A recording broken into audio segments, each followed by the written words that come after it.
हळद रुसली कुंकू हसले या मालिकेच्या पुढील काही येणाऱ्या भागांमध्ये आपल्याला आता जबरदस्त असा ट्विस्ट पाहायला मिळणार आहे। आता नेमकं काय घडणार, कसं घडणार हे सगळं तर आपण आपल्या आजच्या या व्हिडिओमध्ये जाणून घेणार आहोत।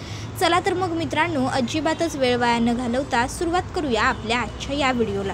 तर आता आपण इथे पाहिलेलं आहे की पूजाने कायमचं कृष्णाला बर्बाद करायचं, उद्ध्वस्त करायचं आणि दुष्यंतला मिळवायचं असं ठरवलं आहे आणि जुने हिशोब चुकते करायचे हेही ठरवलं आहे। मग आता जुने हिशोब जर चुकते करायचे असतील तर तिला सगळ्यात अगोदर हे मुंबईला शहरात जाणं गरजेचं आहे। मग आता पूजा ही सावित्रीला सांगते की आई मी शहरात चाललेली आहे। आता सावित्री तिला विचारते शहरात कशासाठी, पण पूजा तिला आता ती का चालली आहे, कशासाठी चालली आहे या सर्व गोष्टी अजिबातच सांगत नाही आणि आता ती शहरात निघून आलेली असते। आता ती थेट रहेजाकडे आलेली असते। आता खरं तर पूजाने रहेजाला 1 लाख रुपये देणं असतं, पण आता पूजा ही रहेजाला सांगत असते हे बघा रहेजाचं, तुम्हालाही माहीत आहे आणि मलाही अगदी व्यवस्थित माहीत आहे की मी तुम्हाला सध्या 1 लाख रुपये देऊ शकत नाही आहे। I am not capable to pay, पण मी तुमच्या नुकसानाची भरपाई नक्कीच करून देऊ शकते। माझ्या ह्या सौंदर्याचा वापर तुम्ही करून घेतलात तरी तुमची नुकसान भरपाई होईल आणि माझी कमाईसुद्धा होईल। आता तुम्ही ठरवा तुम्हाला काय करायचं। आता रहेजाला एवढी छान ऑफर मिळाल्यावर रहेजा लगेचच पूजाला म्हणतो, गौतमी अगं ही ऑफर जर तू मला आधी दिली असतीस तर मला तुझ्यासाठी लेटर काढण्याची गरजच लागली नसती ना। ठीक आहे, डील डन, तुला हवे तितके पैसे मी देईन आणि मला हवंय ते तू मंजूर। त्यावर पूजा म्हणत असते हो चालेल, पण माझी एक अट आहे। त्याबरोबर लगेचच तो विचारतो काय अट आहे। त्यावर पूजा सांगते आपल्या दोघात आता जे काही होईल ते फक्त आपल्या दोघातच राहील। आपल्यात आता जे काही होईल ते बाहेर कुठंही पसरता कामा नये। मंजूर, अगदी काहीही झालं तरीही तुम्ही हे कोणालाच सांगायचं नाही की आपण दोघं। त्यावर रहेजा म्हणतो ओके ओके, म्हणजे तुला आपलं रिलेशन सिक्रेट ठेवायचं आहे। त्यावर पूजा म्हणते तसंच काहीतरी समजा, पण मी जे सांगितलं आहे ते लक्षात ठेवा। आपल्या दोघांच्या नात्याबद्दल, आपल्या दोघांच्या जवळीकेबद्दल तुम्ही अगदी तुमच्या कोणत्याही मित्राजवळसुद्धा साधं बोलायचं नाही। मंजूर असेल तरच मी ही गोष्ट करायला तयार आहे। त्यावर रहेजा म्हणतो ठीक आहे, जशी तुझी इच्छा, मी आपल्या दोघांमधले संबंध कोणालाच सांगणार नाही। तुला जितके पैसे हवे तितके देईन, मग तर झालं। त्याबरोबर पूजा म्हणते ठीक आहे, मग कुठे भेटायचं ते सांगा। रहेजा म्हणतो तुझ्याच फ्लॅटवर गेल्या वेळेप्रमाणे। त्यावर पूजा सांगते की नाही, मी रेंटवर राहत होते आणि आता तो फ्लॅट माझा राहिलेला नाही आहे, मी सोडून दिला आहे तो। त्याबरोबर रहेजा म्हणतो बरं ठीक आहे, मी तो फ्लॅट तुला विकतच घेऊन देतो आणि त्याबरोबर मी तुला एक पत्तासुद्धा पाठवतो, त्या पत्त्यावरती, त्या हॉटेलवरती तू ये। त्याबरोबर पूजा म्हणते ठीक आहे। मग आता ती रहेजाला म्हणते तुम्ही जर मला त्या हॉटेलची रूम आधीच दिलीत तर बरं होईल, कारण मला राहायला सध्या शहरात जागाच नाही आहे, मी डायरेक्ट गावावरून निघून आली। त्यावर रहेजा म्हणतो गावावरून। त्यावर पूजा म्हणते हो, मी तुम्हाला ते सगळं नंतर सांगेन, आधी तुम्ही मला त्या हॉटेलचा पत्ता आणि माझं बुकिंग करून द्या। त्याबरोबर रहेजा म्हणतो ठीक आहे। रहेजा एक फोन फिरवतो आणि पूजाचं एका मोठ्या 5 स्टार हॉटेलमध्ये राहण्याचं, खाण्याचं सगळं काही व्यवस्थित तिला करून देतो आणि सांगतो जा आता तू तिथे आणि रहेजा नावाने जे बुक घेतलेलं आहे तिकडे तू राहा, ज्या रूमवरती रहेजा असं बुकिंग असेल तिथे। त्यावरती म्हणते ठीक आहे, मग ती रहेजाच्या रूमवरती राहायला जाते। आता थोडे दिवस रहेजाबरोबर घालवल्यानंतर पूजा मस्त बक्कळ पैसे गोळा करते आणि गावी येते। काही दिवसात तिला कोरड्या उलट्या व्हायला लागतात आणि ती गरोदर राहते। मग आता ती तिच्या आईला सांगते की हे बाळ दुष्यंतचं आहे। मग आता सावित्री पूजाला घेऊन बाळजाबाईंकडे येते आणि बाळजाबाईंकडे न्याय मागायला लागते। बाळजाबाई म्हणतात गप्पे सावित्रे, उठशील सुटशील आणि काय बी येऊन रांगडे पाटलांच्या दारात बोलशील वय, लाज वाटत नाही काय स्वतःच्याच लेकीच्या बाबतीत हे असलं काहीतरी फालतू बोलताना। अगं रांगडे पाटलांच्या पोराची बदनामी तर करायल्यासच, पण त्याबरोबर स्वतःच्या लेकीच्या नावाची बी बदनामी करायल्यास हे बी तुला कळना झालं आहे वय ग। पैशांच्या पुढं इतकी आंधळी झालीस की स्वतःच्या लेकीचं हे असलं काहीतरी बोलायल्यास। अगं लगीन बी झालेलं नाही ना मग तुझ्या त्या पोरीचं, मग काय बोलायल्यास, कुठं बोलायल्यास हे तुला तरी समजायलंय काय। रांगडे पाटलांच्या नावाला बट्ट्या लावायला निघाल्यास, पण या नादात स्वतःच्या लेकीच्या आयुष्याचं वाटोळं करशील त्याचं काय। हे बघ एक गोष्ट लक्षात ठेव, रांगडे पाटलांचं रक्त आहे आमच्या दुष्यंतमध्ये आणि आमचं संस्कार आहेत त्याच्यावर। माझ्या लेकाचं पाऊल असं वाकडं पडूच शकत नाही ह्याची मला खातर आहे, समजलं ना व। उगाचच्या उगाच खाली फुकट इथं माझ्या दारासमोर कांगावा करायचा नाही, ताबडतोब चालते बा इकडनं। आणि काय गये स्वतःच्या एवढ्या मोठ्या लेकीला हे इथं घेऊन येऊन हे असं काहीतरी बडबड करायल्यास तुझ्याकडं पुरावा तरी आहे काय गं की माझ्या दुष्यंतनं तुझ्या पोरीला हात तरी लावलाय म्हणून? म्या तुला तुझ्या डोळ्यात डोळं घालून सांगू शकतो, माझ्या लेकाकडनं ही असली चूक होणं शक्यच नाही. कारण रांगडे पाटलांच्या घराण्यात परस्त्री माते समान, परस्त्री भगिनी समान हेच संस्कार होतं आहेत आणि कायम राहत्याल. त्यामुळं माझ्या लेकाचं पाऊल वाकडं पडणं शक्यच नाही. पण जर तुझी लेक सत्याची असेल नवं, खरं बोलत असेल नवं ती, तर सांग की तिला तिच्याकडं जो काही पुरावा आहे की तिच्या पोटात असलेलं बाळ माझ्या लेकाचं आहे तर तो सिद्ध करून दाखव. त्याबरोबर आता लगेचच मैनावती म्हणायला लागते, बघा बघा बाळजाबाई, आता हिचं तोंड कसं बंद झालं ते बघा. अहो ही खोटारडी लोकं असतात एक नंबरची, उगाचच्या उगाच पैशांसाठी काहीतरी खोटं नाटक बोलत असतात. आता बघा, आता हिच्या तोंडातनं एक साधा शब्दसुद्धा फुटणार नाही.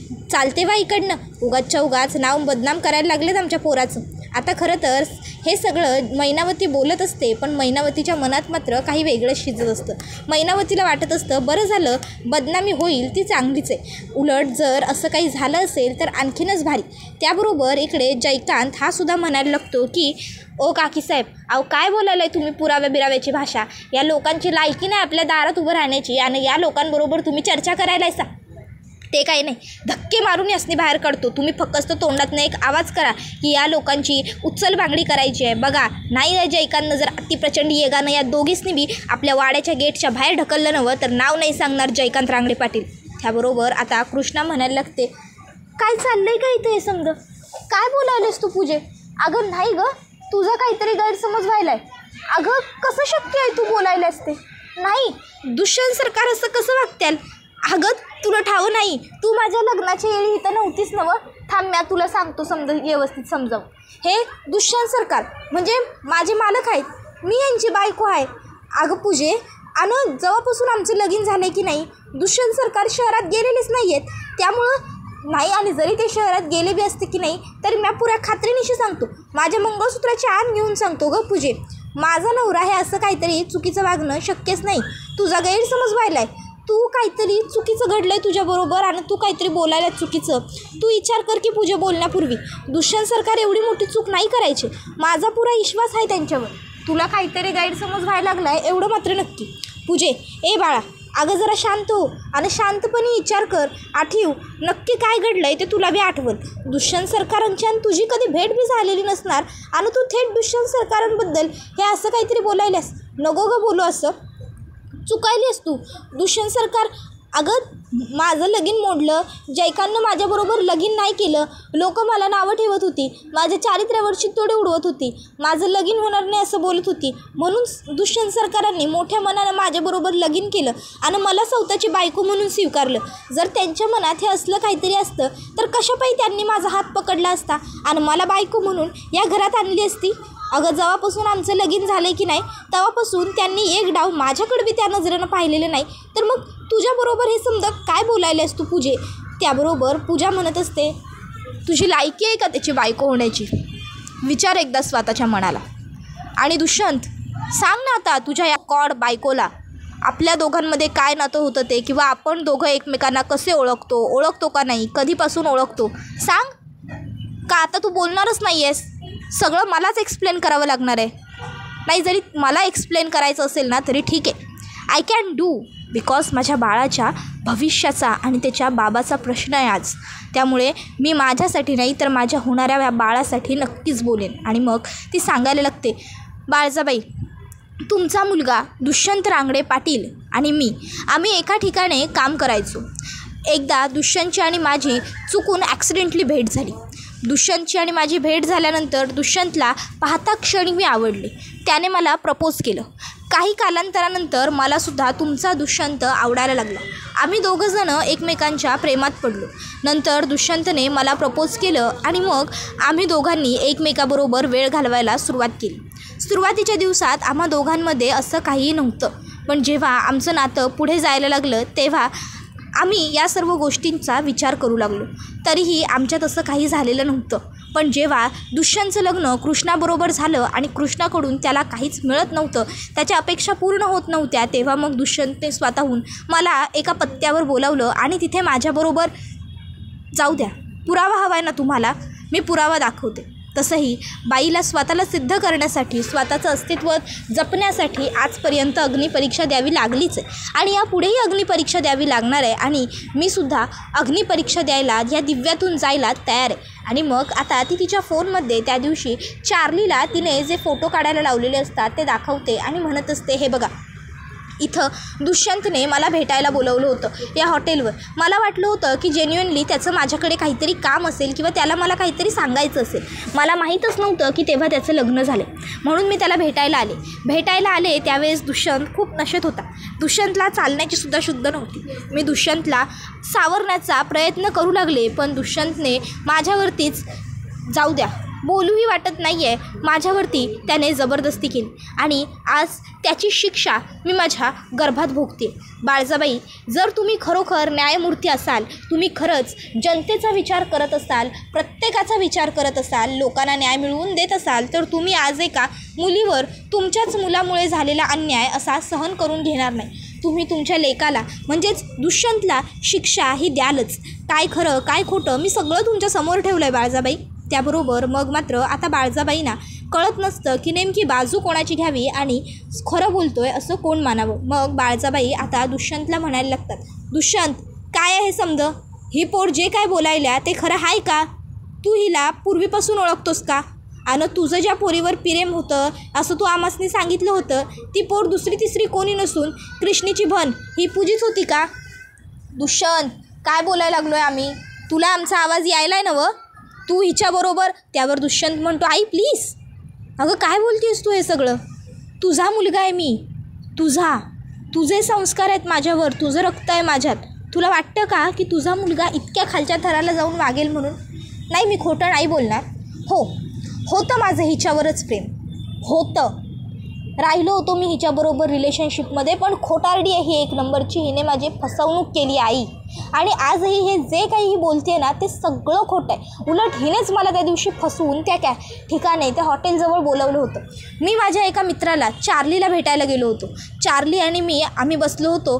त्यावेळेस चार्लीने मला बळजबरीने दारू पाजली. मी ड्रिंक केल्यानंतर मला खूप जास्त नशा झाली.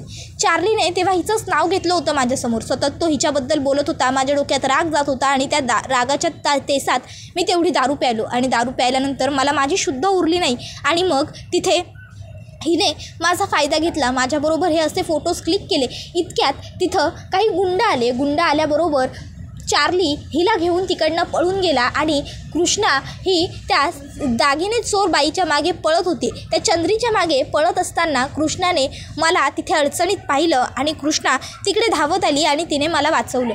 कृष्णाला माहिती आहे सगळं. कृष्णा, तू तरी काहीतरी बोल. कृष्णा, काहीतरी बोल ना तू तरी. मी का खोटं बोलू? तुझ्याबरोबर त्या दिवशी बंट्यासुद्धा होता, बरोबर ना? आठवतं आहे ना तुला तरी? आता कृष्णासुद्धा गप्प राहिलेली असते, ती काही बोलत नसते. मग दुष्यंत म्हणायला लागतो, कृष्णा तुझ्याशी बोलतोय मी, तुला काहीतरी बोलतोय. काय झालं? तू गप्प कायस? म्हणजे तुलासुद्धा असंच वाटतंय का की मी अरे तुम्ही कसा असा विचार करू शकता? ही मुलगी एक नंबरची नालायक आहे, ही मुलगी खोटारडी आहे. आणि मग आता दुष्यंत हा पूजाचा खरा चेहरा सगळ्यांसमोर आणायचं असं ठरवतो. आणि मग आता तो म्हणत असतो की मी तुझा नाद सोडून दिला होता, पण नाही, आता तुझी लायकी नाही आहे, आता तुझा खरा चेहरा सगळ्यांसमोर यायलाच हवा. आणि मग तो सांगायला लागतो की हिचं खरं नाव पूजा कोल्हापुरे आहे, बरोबर, पण हिने ऑफिसमध्ये गौतमी केळकर असं सांगितलं होतं. हिचं गाव कोल्हापूर आहे आणि सांगितलं होतं की हिचे आईवडील युरोपमध्ये राहतात. ही खूप मोठ्या बिझनेसमनची मुलगी आहे आणि हिच्या पायावर उभं राहायचं होतं, म्हणून ही इकडे शहरात आली आहे वगैरे. आणि खोटं वाटत असेल ना तर तुम्ही आमच्या ऑफिसमध्ये चौकशी करा पूर्वीच्या. त्याबरोबर आता इकडे कृष्णाला कळत नसतं की नक्की विश्वास ठेवायचा तर कुणावर ठेवायचा. कृष्णाच्या पायाखालची तर जमीनच सरकलेली असते. काय बोलावं आणि काय नाही बोलावं यातलं तिला काही कळतच नसतं. कारण जर बहिणीची बाजू घ्यायला गेलं तर नवरा खोटा ठरेल आणि जर नवऱ्याची बाजू सावरायला गेलं तर बहिणीवर विश्वास नाही असं पडेल. मग काय करायचं? तिचेच दात आणि तिचेच ओठ अशी काहीची परिस्थिती तिची झालेली असते. ती खूप मोठ्या धर्मसंकटात सापडलेली असते आणि ती आता पुन्हा स्वतःच्या नशिबाला दोष द्यायला लागते आणि म्हणत असते 4 दिवस सुखाचं गेलं की माझ्याच आयुष्यात हे समजा का सतत वाईट घडत असतंय का नाही मला काही कळना झालं. आता देवी आईला काहून माझा सुखाचा संसार, माझं सुख, माझं भलं बघवणं झालं आहे मला समजतच नाही आहे. आता नाही, कदाचित ना म्या खरोखर कम नशिबी आहे, म्हणून हे समज प्रत्येक वेळी माझ्या वाट्याला घडत असते. एका बाजूला माझी बहीण आणि दुसऱ्या बाजूला माझा धनी. कुणाची बाजू घेऊ? धनी बी खोटं बोलू शकत नाही, त्याच्यावर बी विश्वास आहे. कुकुवाचा धनी आहे माझ्या. आणि दुसऱ्या बाजूला सौताचीच बहीण, ती पण धाकली, ती कशापायी खोटं बोलेल. कुणावर विश्वास ठेवायचा? कोण खरं बोलायलं आहे, कोण खोटं बोलायलं आहे, कोण मला फसवायलं आहे, कोण माझ्याबरोबर उभं राहिलं आहे, काय बी कळना झालं. बाळजाबाई, आता तुम्हीच काय ते ठरवा आणि तुम्हीच समध्यातनं निकाल काढा. त्याबरोबर जयकांत हा तर आता मनातनं खूप खुश असतो. जयकांतला वाटत असतं, जरी ह्या दुष्यंतचं ह्या पूजाबरोबर काही असलं तरी मला काही फरक पडत नाही आणि नसलं तरी मला काही फरक पडत नाही. उलट जर असलं तर मीच फायद्यात पडेन. शेवटी कृष्णाला दुष्यंत सोडून देईल आणि एकदा का हिला याने सोडून दिली की मग माझ्याशिवाय हिच्याकडे दुसरा कोणताही पर्याय शिल्लकच राहणार नाही. आणि मग हिला गपचूप मला स्वीकारावंच लागेल. आणि मग हिनं किती बी नाटकं केली की नाही तरी हिचं कोण बी ऐकून घेणार नाही. शेवटी नवऱ्यानं टाकून दिलेली बाय म्हणूनच हिच्याकडे लोक बघणार. आणि एकदा का नवऱ्यानं टाकून दिलेली बाय अशी हिची ओळख तयार झाली की त्यानंतर मग मला जे हवं ते मी हिच्याबरोबर करू शकणार. शेवटी कृष्णा राणी जयकांत राजाचीच होणार असं तो मनात म्हणत असतो. तर दुसरीकडं मैनावतीसुद्धा मनात म्हणत असते की होईल यांची बदनामी तेवढी चांगलीच आहे. जर दुष्यंतकडनं काही घडलं असेल तरी बी ठीक, पण नाही, दुष्यंतकडनं हे असं काहीतरी घडणं शक्य नाहीच आहे. पण ही पोर एवढी खात्रीनिशी म्हणायल्या म्हणजे नक्कीच काहीतरी गोम असणार. जरी झालं असलं तरी बरंच झालं की लई मोठा तोरा होता ना हिला हिच्या लेकावर आणि हिच्या संस्कारावर. आज हिचा समजा तोरा, हिचा समजा माजच उतरेल. त्याबरोबर मग आता मैनावती बाळजाबाईंना म्हणायला लागते, काय हो बाळजाबाई, आता तरी या पोरीनं पुरावं बी दाखवलं म्हणजे आपल्या दुष्यंतनं खरोखर हिच्याबरोबर. मग आता आपण काय करायचं? दुष्यंतला शिक्षा द्यायची कशी? कसं देणार आपण आपल्या पोराला शिक्षा? दुष्यंतने एवढी मोठी चूक केली कशी? दुष्यंत, विचार करायचा होतास की लेका वागण्या अगोदर जरा. त्याबरोबर बाळजाबाई मग मात्र मैनावतीला म्हणतात, गप्प बसशील? आम्ही हाऊत नवं इथं न्यायनिवाडा कराया, मग आम्ही बघतो काय करायचं, तू तोंड बंद ठेव, समजलं? मग मी आपलं असंच. त्यावर मैनावती असं म्हटल्यावर बाळजाबाई म्हणतात, तू सहजही बोलू नको, गप. त्याबरोबर हा व्हिडिओ इथेच संपतो. व्हिडिओ आवडला असेल तर व्हिडिओला लाईक करा, चॅनलवर नवीन असाल तर चॅनलला सबस्क्राईब करा आणि बेल आयकॉन आठवणीने प्रेस करा, जेणेकरून तुम्हाला पुढच्या प्रत्येक व्हिडिओचं नोटिफिकेशन मिळत जाईल आणि सर्व व्हिडिओंचा आनंद हा अगदी उत्तम पद्धतीने घेता येईल. चला तर मग मित्रांनो, आजच्या पुरतं इथेच थांबूया. पुढचा व्हिडिओ येईपर्यंत या व्हिडिओचा छान पद्धतीने आनंद घेत राहा. टाटा, बाय बाय, धन्यवाद, take care all of you. तुम्हाला ही मालिका कशी वाटते ते कमेंटमध्ये सांगायला सुद्धा विसरू नका. धन्यवाद.